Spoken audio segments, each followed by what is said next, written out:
So elections are August 7. Fairuz Saad wants to introduce herself to as many voters as she can ahead of the Democratic primary next month, when the former Obama administration official will learn whether they have chosen her to represent their party in the general election to fill a suburban Detroit congressional seat. All right, yeah. Okay, yeah, thank you. Nice to meet you. Thank you. A win in that race would give Democrats a pickup in a district that has been reliably Republican for more than a decade, and make Saad the first female Muslim member of Congress.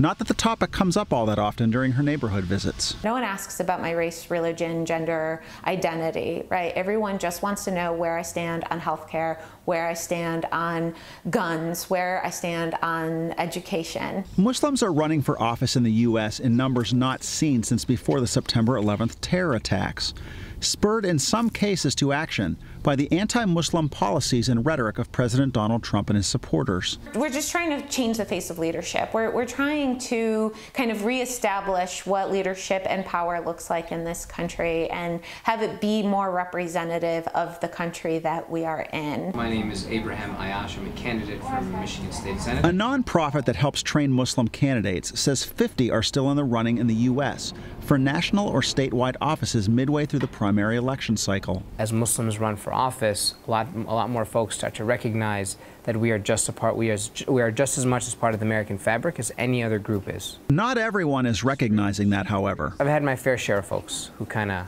resist my candidacy because of how I choose to pray. And what was the racial mix? Tahira Amatul Wadud says she has been forced to weather anti-Muslim sentiment in her race for Congress in Massachusetts. The Islamophobia network is alive and well. I've not been able to avoid being on their radar. The first-time candidate and civil rights attorney has decided to stand firm against such attacks on her religious background. Dogs will always bark, but they seldom bite. Just don't let them get you, because we're not. Neither is Saad, who says her main detractors voice their displeasure with her online. There's always the social media trolls who are alive and well, if anyone was wondering or if anyone had any doubt, and they've been out since day one, and you just got to learn to tune them out. And get voters to tune in.